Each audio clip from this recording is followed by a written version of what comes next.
Hello everyone. I wanted to make this video today because I watched a video of Joe Rogan yesterday speaking on farm murders, which I really appreciate you speaking at all, Joe. But I wanted to make this video in hopes that maybe he would see it and others would see it, and to inform them of a few facts that maybe some people don't know. Joe, you said that it was a complicated issue, the land issue, that, they're not really sure about the land, if it was stolen, and it's not a complicated issue. These people settled the Cape in 1652 with the East India Trading Company. That was before America was even a country. So, Joe, I ask you, imagine someone going to your parents' or your grandparents' house, or even your home, and telling you that you don't own this. This isn't your property, this isn't your land, this isn't your home, and these are not your possessions.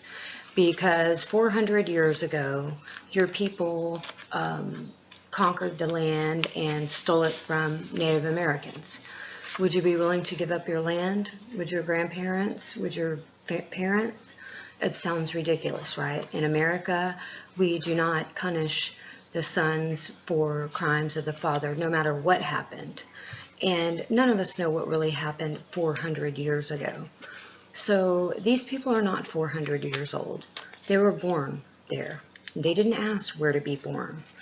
I wanted to just give you a few facts on, because you said that you're not sure that the attacks are based on race. I can guarantee you they are.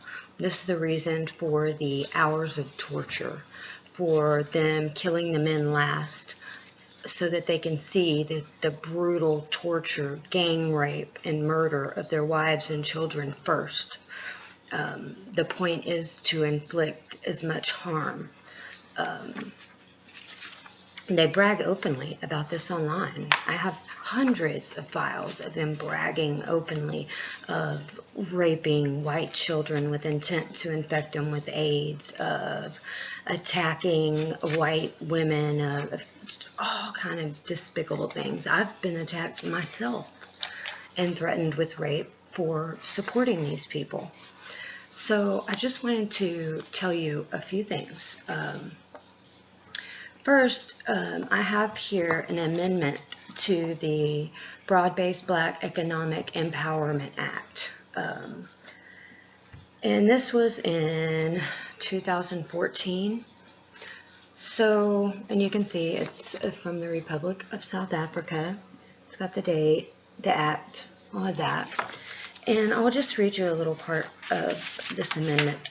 It says, to amend the Broad-Based Black Economic Empowerment Act of 2003 so as to insert certain definitions and to amend others, to clarify interpretation, to provide for the remuneration of council members, to promote compliance by organs of state and public entities, and to strengthen the evaluation and monitoring of compliance, to include the creation of incentive schemes to support Black-owned and managed enterprises in the strategy for broad-based Black economic empowerment, to provide for the cancellation of a contract or authorization to establish the Broad-Based Black Economic Empowerment Commission, to deal with compliance of Broad-Based Black Economic Empowerment, to provide for offenses and penalties, and to provide for matters connected therewith.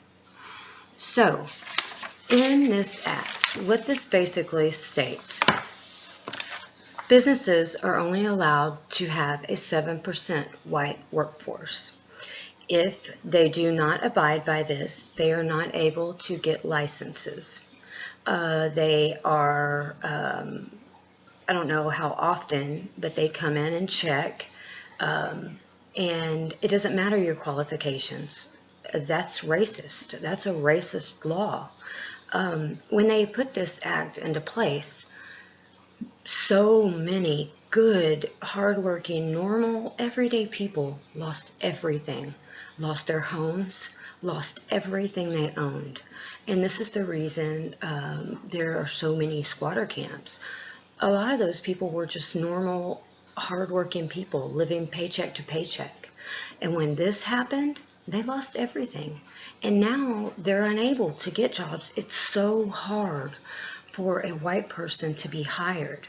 And every year, people fear that they will lose their jobs, the ones that still have them. They're trying to make this more strict, these laws on hiring whites. There are actually jobs that whites can't even apply for. I have here with me to show you also from my broadband, I guess it's a tech report. Unemployed white South Africans blocked from registering on government jobs website. So when registering on the Yes website, users are asked 3 questions. Are they black, colored, or Indian? Are they South African? Are they between 18 and 34? Selecting no to the first question and yes to the other 2 questions produces a pop-up which says, I'm sorry, yes, it's only available to black, Indian, colored South Africans who are 18 to 34 years old. So here is just an example of the pop-up. I'm sorry, I'm not as fancy with my software. Anyway, these are racist policies.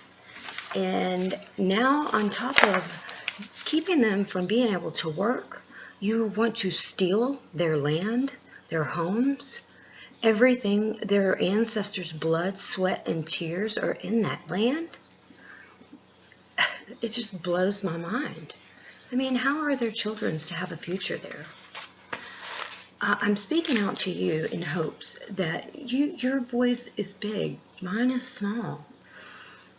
I urge you to get the facts. I have the facts. I will gladly share them with you.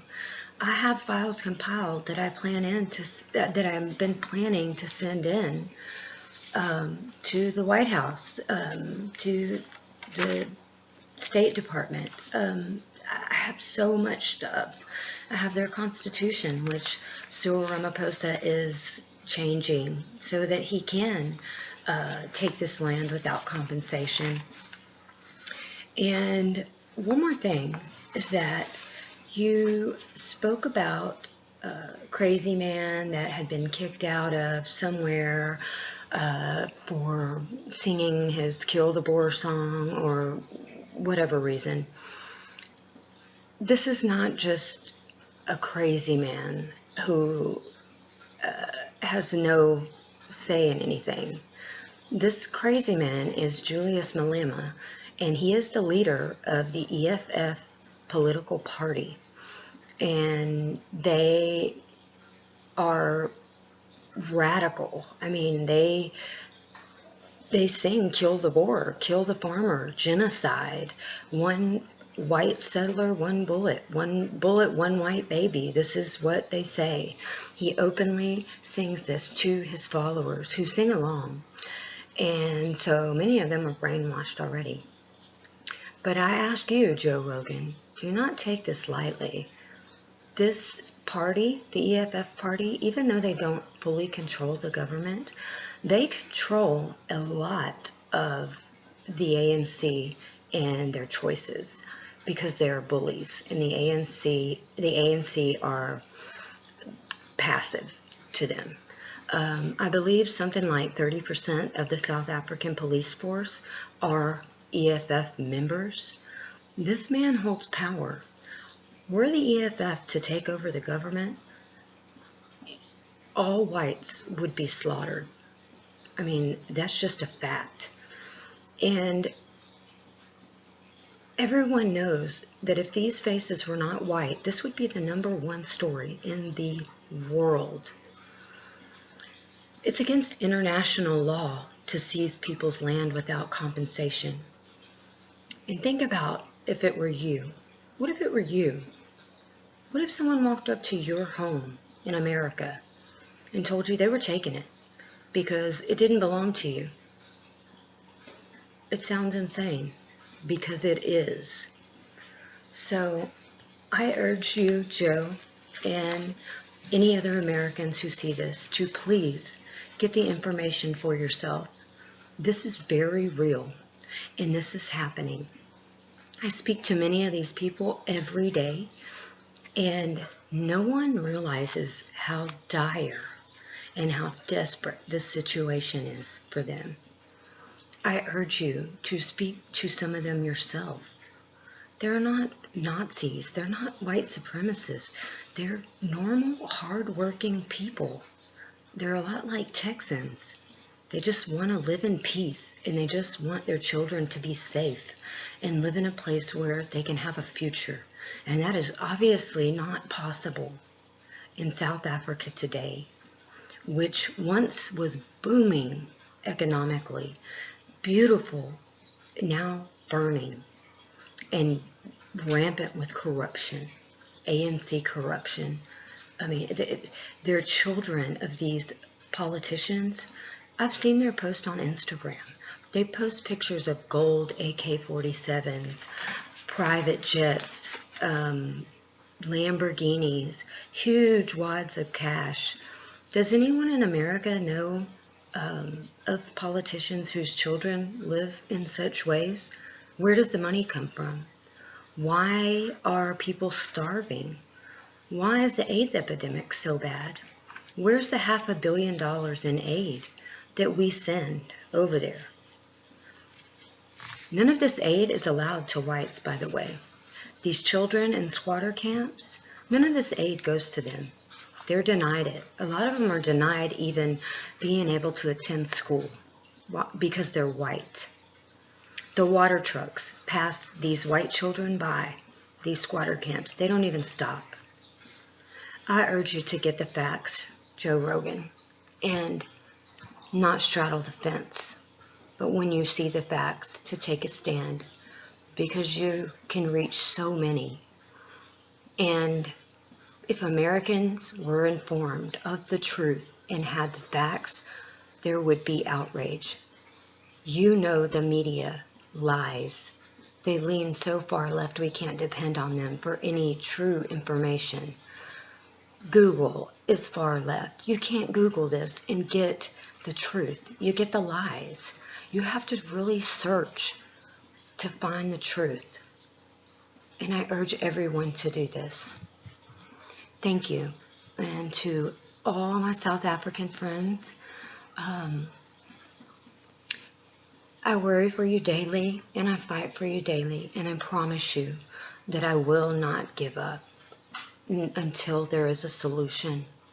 I will keep fighting. I know my voice is small, but my determination is not. Thank you. Talk to you soon.